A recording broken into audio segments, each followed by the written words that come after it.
Halo Brothers Kuy, Mimin kali ini akan mereview sebuah film yang berjudul Backroads yang dirilis pada tahun 2018. Sebelum lanjut, alangkah baiknya kita subscribe dulu channel ini agar tidak ketinggalan alur film lainnya. Jika sudah, kita langsung saja ke alur ceritanya. Skuy. Musim panas pada tahun 1993, seorang ibu yang bernama Bonnie Admeyer ditahan atas pembunuhan suaminya, sehingga membuat putra sulungnya yang masih remaja harus batal kuliah dan justru harus mengurus 3 adik perempuannya sendirian tanpa bantuan siapapun. 2 tahun setelah Bonnie menerkam di penjara, kita langsung diperkenalkan dengan si putra sulung yang bernama Harley. Terlihat baru sampai di rumah bersama si bungsu alias adiknya yang paling kecil.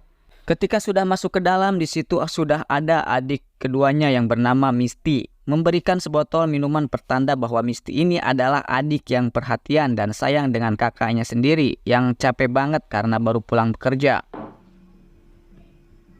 Berbeda dengan adik pertamanya yang bernama Ember, yang dari penampilannya saja kita sudah bisa menebak jika Ember ini tipikal gadis yang mantangwal, badung alias nakal.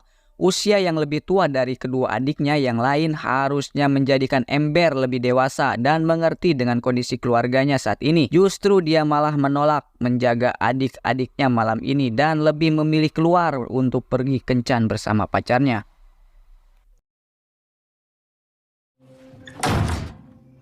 Making my list of things to do.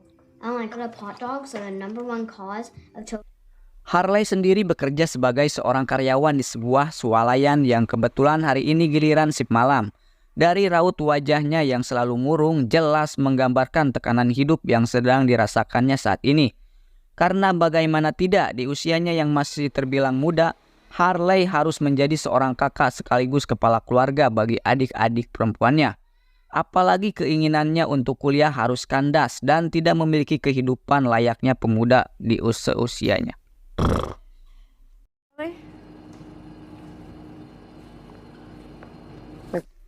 Saat itulah Harley bertemu dengan seorang tante bernama Kelly, yang merupakan ibu dari temannya si bungsu, yang memang sering bermain di rumahnya. Jadi mereka berdua ini sudah lama kenal dan Kelly sendiri sudah mengenal betul latar belakang hidup Harley dan beban hidup yang sedang ditanggungnya saat ini. It's kind of pathetic coming to a grocery store for fun. Remember to send Jody with a note on the bus. Singkat cerita, tengah malam menjelang subuh pun tiba. Harley terlihat baru pulang bekerja lantas memeriksa kedua adiknya. Apakah sudah tidur apa belum? Yang ketika dirinya sudah mulai lelenyapan memasuki tidur pulas, tiba-tiba terdengar suara ikeh-ikeh kimochi dari ruangan tamu. Yang ketika diperiksa ternyata itu adalah suara si Ember bersama kekasihnya yang sedang melakukan kegiatan yang tidak pantas, di mana saat Harley sudah lelah, muak, capek dan penuh dengan beban pikiran, dia pun mengambil senapan berburu milik mendiang ayahnya. Ia pun menembakkan senapannya di luar untuk mengusir pacar Ember pergi dari rumah ini.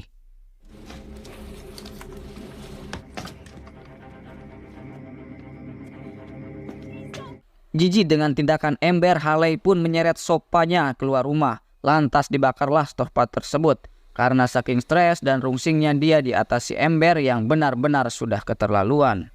Keesokan harinya Harley bersama si bungsu pun pergi menuju penjara untuk menjenguk ibu mereka. Dan inilah wajah Bonnie, istri yang sudah membunuh suaminya sendiri lantaran suka main tangan ketika marah dan dalam pengaruh alkohol, di mana tujuan Harley datang ke sini ternyata bukan untuk menjenguk, melainkan untuk mengungkapkan isi hatinya perihal beban yang ditanggungnya selama ini. Harley benar-benar sudah tidak kuat harus menggantikan posisi kedua orang tuanya yang menganggap bahwa Bonnie ibunya sengaja masuk penjara untuk melepas tanggung jawab terhadap adik-adik perempuannya.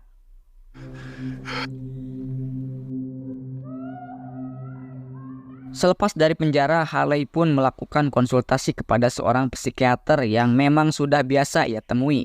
Di mana hal ini Harley lakukan untuk sekedar curhat dan menenangkan pikirannya yang penuh dengan beban, tanggung jawab dan capek pekerjaan.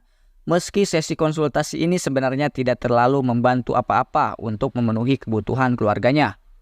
The girls and she is about you. What do you think?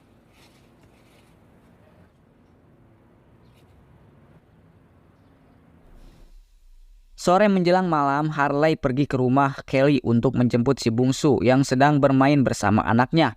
Harley diajak masuk ke dalam rumah karena kebetulan suaminya sedang berada di kantor. Dan memang di antara mereka berdua tidak ada hubungan apa-apa, jadi tidak ada kekhawatiran akan terjadi hal yang aneh-aneh. Padahal tidak halal bagi wanita untuk memasukkan pria ketika suaminya tidak ada di rumah. Kecuali dengan izin suaminya, dan istri tidak boleh mengizinkan orang lain masuk rumahnya kecuali dengan izin suaminya. No more. Did you eat these pork chops? Sophie. Esme Jane. It was the name of a model and a mistress. Pants like Pierre Bernard.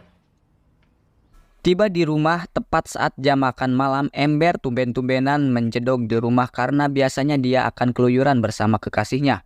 Bukannya membantu meringankan beban pikiran sang kakak, Amber justru dengan cueknya meminta uang untuk membuat SIM alias surat izin mengensbol. Supaya bisa mengendari pacar sendiri. Tetapi dengan penghasilan yang kecil bahkan kurang dari cukup, jelas tidak akan mampu untuk membuatkan SIM bagi Amber. Yang hal tersebut secara langsung sudah menambah beban pikiran bagi Harley. So I put a post-it on the front of it with all of the pages. Pink, look at them after they hit 30. It's no husband. Keesokan paginya muncullah sang paman yang merupakan saudara dari ibunya.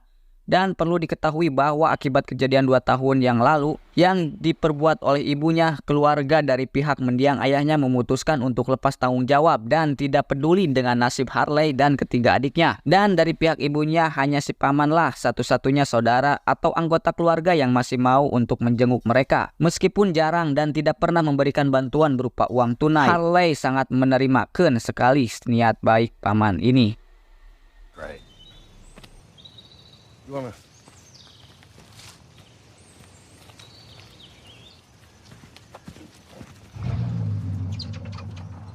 Tengah malam ketika Cisir dan Bancet bersuara, Harley tiba-tiba bangun dari mimpi buruknya akibat beban pikiran yang terbawa sampai ke dalam mimpi, di mana Harley secara tak sadar berjalan menuju ke rumah Kelly berteriak memintanya keluar rumah, mengajaknya ke pinggir sungai dan melakukan sudahlah guys, perbuatan terlarang pun terjadi di antara mereka berdua.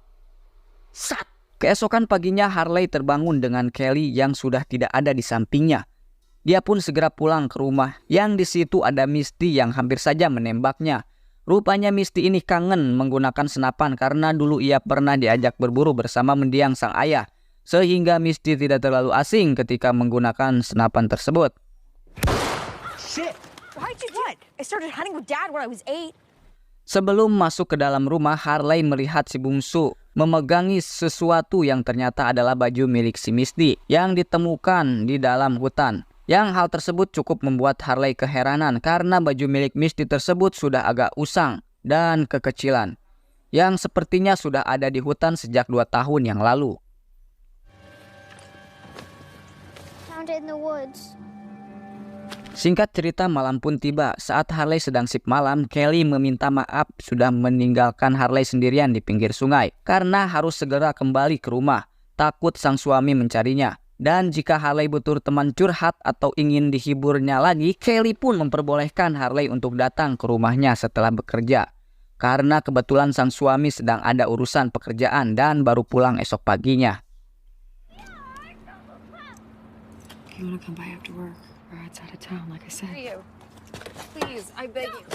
Dan ya, alih-alih ingin menghibur Harley yang sedang gundah gulana, Tante Kelly justru sudah terjun terlalu jauh dalam hubungan terlarang ini, di mana mereka melakukan hal itu lagi, guys. Sampai-sampai Harley menginap di rumahnya sampai esok pagi.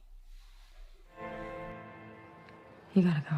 I don't know when I can see you again between the kids. Tiba di depan rumah, Harley pun duduk sambil tersenyum bahagia karena setidaknya bisa mendapatkan kasih sayang dari orang lain, meskipun itu dari istri orang lain. Saat itulah Amber meminta Harley untuk segera masuk karena di dalam ada sesuatu yang sangat penting sedang terjadi. Fucking no. It's nothing bad like that. Throwing the money. She did it all night. Misty rupanya ketahuan telah menyimpan uang sebanyak $1.000 atau sekitar 14 juta lebih dan menolak untuk menyerahkannya kepada kakak-kakaknya. Di mana saat uang tersebut berhasil direbut, dan Amber merengek ingin menggunakan untuk membuat SIM. Harley enggan memberikannya karena harus membayar pajak rumah dan menabungkannya untuk keperluan mereka semua. Now I can get my license. The money for the taxes on the house. Give me the money. Give me the money. Berlokasi di sebuah gubuk samping rel kereta api, hampir setiap malam mereka berdua melakukan hubungan gelap di tempat yang gelap. Yang hal tersebut rutin dilakukan ketika suami Kelly masih di kantor atau sedang berada di luar kota. Yeah. Thank you. Pulang ke rumah, Harley langsung disambut oleh tingkah Amber yang memutuskan untuk kabur bersama kekasihnya. Di mana hal tersebut ia lakukan karena kesal dengan Harley yang tidak mengabulkannya untuk membuatkan SIM. Why did you let her go? When he gets it, he's gonna dump her in a parking lot. I promise. Terjadi hal yang benar-benar akan membuat Harley terkejut ketika mendengar cerita dari si bungsu mengenai baju Misty yang ditemukan di hutan. Yang ternyata pelaku pembunuhan atas ayah mereka berdua bukanlah sang ibu, melainkan si Misty yang tanpa sengaja sudah menembak sang ayah. Karena muak dengan sikap mendiang yang selalu kasar kepada anak-anak dan ibu mereka. Termasuk atau teruntuk si Misty yang sering dikasari oleh ayahnya tersebut. Si bungsu menjadi saksi utama atas kejadian itu, di mana sang ibu sengaja mengubur barang bukti, yaitu baju Misty yang berlumuran darah tepat di tengah hutan. Yang karena waktu itu si bungsu masih sangat kecil dan tidak dilakukan interogasi, maka fakta ini baru terungkap sekarang berkat penemuan baju Misty yang ditemukannya tadi pagi. I was in my room. I heard When Misty was there? bury daddy. Was she bury Misty? Sure. Didn't. Keesokan paginya Harley langsung mengunjungi sang ibu untuk menceritakan apa yang dia dengar dari si bungsu. Di mana Harley menyalahkan sang ibu yang sudah berkorban untuk Misty, padahal bukan dia pelakunya. Harley tidak mempermasalahkan pengorbanan sang ibu untuk anaknya. Tetapi yang Harley sesalkan adalah sang ibu yang tega masuk penjara dan membiarkan Harley kehilangan masa mudanya. Dan sekarang harus bekerja setiap hari untuk adik-adiknya. Yang padahal si ibu bisa saja membiarkan Misty ditangkap. Lagi pula hukumannya tidak akan terlalu lama karena usianya yang masih di bawah umur. Sehingga Harley benar-benar sangat kesal dengan keputusan sang ibu yang lepas tanggung jawab begitu saja dari tanggung jawab terhadap anak-anaknya yang masih kecil. I found her shirt. Dad, I don't get it. He didn't want anyone to know. Tiba di rumah, Amber rupanya sudah pulang gara-gara mendapat perlakuan kasar dari cowoknya hingga membuat wajahnya lebam-lebam. Yang setelah berbincang sedikit dengannya, Harley langsung pergi ke rumah Kelly tepat pada suaminya sedang berada di rumah. Yang hal tersebut mulai membuat Kelly merasa risih dengan tindakan Harley yang semakin berani dan tenang-terangan menemuinya tanpa melihat sikon terlebih dahulu. I wanted to make sure you weren't mad at me. You knew I had to leave. Give you what you wanted when my husband and my kids were sitting. Tiba di tempat kerja, Harley nampak kecewa karena tidak bisa berlama-lama dengan Kelly. Padahal dia sedang sangat membutuhkan sekali teman curhat. Saat itulah muncul Amber yang berniat untuk pergi keluar kota bersama kekasihnya. Yang kali ini Amber meminta izin kepada Harley secara baik-baik. She's watching Jody. Misty's watching. Way different from all the other guys. I don't. Keesokan harinya, ketika Harley baru bangun tidur, ia dikejutkan dengan Amber yang sudah ada di atas ranjangnya, hanya dengan menggunakan dalaman. Yang hal tersebut Amber lakukan dengan niat untuk menyenangkan kakaknya. Karena Amber sudah mengetahui bahwa Harley sering menjalani kegiatan gelap di gubuk samping rel. Amber takut jika Kelly akhirnya hamil dan mereka berdua memutuskan untuk kawin lari, meninggalkan rumah ini. Lantas siapa yang akan mengurus dia dan adik-adiknya? Should be when we were kids. Harley pun kembali menemui ibu psikiater untuk curhat mengenai kejadian yang menggelikan dan memalukan tadi pagi, di mana Amber rupanya sudah sering menyentuh Harley kakaknya sendiri. ketika masih kecil yang hal tersebut dipicu oleh sikap kasar ayahnya yang membuat mental Harley dan adik-adiknya tidak stabil dan memicu pemikiran-pemikiran di luar batas atau tidak normal berkat tidak adanya bimbingan rohani berupa penerapan ilmu agama yang bisa membuat pribadi seseorang menjadi lebih baik dan mampu membedakan mana yang benar dan mana yang salah. Itu tidak ada di diri mereka semua. I was sleeping. I'm not sick. Harley. Try to. Pulang ke rumah, Misty yang biasanya perhatian pun menjadi sangat sinis dan judes pada kakaknya akibat kejadian uang $1.000 tempo hari. Misty akhirnya mengakui jika dialah yang telah membunuh sang ayah, yang hal tersebut ia lakukan karena dari keempat anaknya, hanya Misty lah yang sering dikasari dan dipukuli sehingga dengan terpaksa Misty melakukan hal senekat itu untuk membuat ayahnya pergi untuk selama-lamanya. That's probably why I was trying to stop him. You're the one that should have done it. Stres dengan semua masalah ini, Harley memutuskan untuk pergi ke gubuk sesuai jadwal pertemuannya dengan Kelly. Di mana saat dia sudah sampai di sana, betapa terkejutnya Harley saat menemukan jika Kelly sudah tewas bersimbah darah tepat di dalam gubuk goyang tersebut. Dan ya, ternyata pelaku penembakan ini adalah Amber, adiknya sendiri.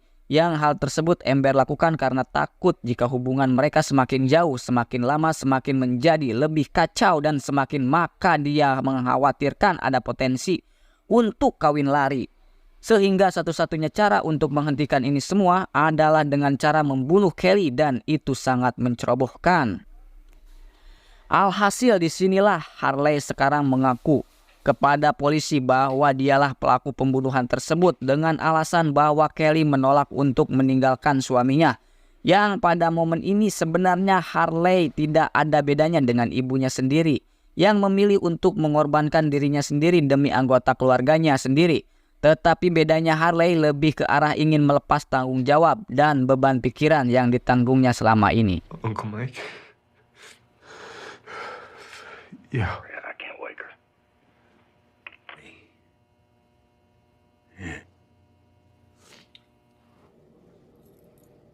Good. Dan film pun tamat. Untuk kesimpulannya, kalian simpulkan saja sendiri ya, karena kalian sudah jebrok. Bye-bye. Salam. Skuu.